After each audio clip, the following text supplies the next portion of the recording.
यशवंत जी, आप आए और मैं आकलन अगर अंक गणित का ना करूं तो संभव नहीं है। यशवंत जी, सबसे पहले तो ये मैथ समझाइए मुझे कि आम चुनाव में भी और 2015 से भी वोट शेयर कम हुआ लेकिन सीटें बढ़ गई बीजेपी की।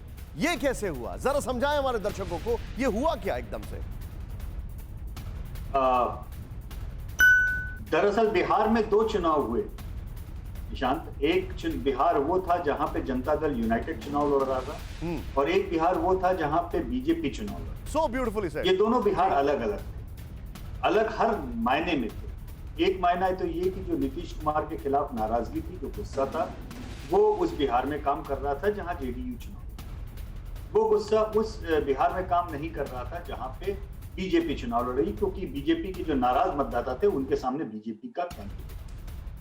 जहां पे नीतीश कुमार के कैंडिडेट चुनाव लड़ रहे थे, वहां पर जो हनुमान जी गए तथाकथित, जिन्होंने जोर से अपना सीना फाड़ करके बोला कि मेरे दिल में देखिए राम की तरह मोदी जी। अब हनुमान जी स्वयं गए या राम जी और लक्ष्मण जी ने मिलकर उनको भेजा, ये राजनीतिक विश्लेषक जाने, पुष्पेश जी ज्यादा बेहतर ये बता देंगे। लेकिन इतना तय है कि हनुमान जी का जीपीएस जो था वो गड़बड़ था या जानबूझ के गड़बड़ किया गया। जहां पे उन्होंने लंका दहन का कार्यक्रम किया, वो लंका दरअसल अयोध्या का ही मोहल्ला था, इसीलिए मामला इतनी बुरी तरह अटका। नहीं तो कोई कारण नहीं है कि एनडीए को इन चुनाव में 150 से एक भी सीट कम मिलनी चाहिए।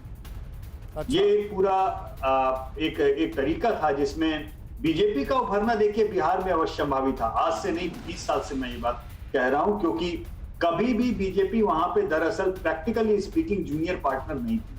जो संगठन, जो नेटवर्क, जो इक्वेशन बीजेपी का था, वो कभी भी जन समता पार्टी या जेडीयू का नहीं था। लेकिन जो भी उनकी कोएलिशन धर्मा थी, ठीक महाराष्ट्र की तरह उन्होंने बिहार में जूनियर पार्टनर इतने सालों तक बनना स्वीकार किया जी। इस समय का वो समय था जब नई बीजेपी ने तय किया कि अब हम जूनियर नहीं है, अब हम सीनियर। और सीनियर होने के नाते साम दाम दंड भेद सारी चीजें अपनाकर, जिसे एक रियल पॉलिटिक्स कहते हैं, उस रियल पॉलिटिक्स के तहत हनुमान जी को भेजा गया। हनुमान जी ने दुम में सेलेक्टिव अंडरस्टूड। धुआं धुआं सा ये शहर क्यों दिखता है, सुना है बाजार में धुएं का सामान बिकता है। ये दिवाली सिर्फ दिए वाली।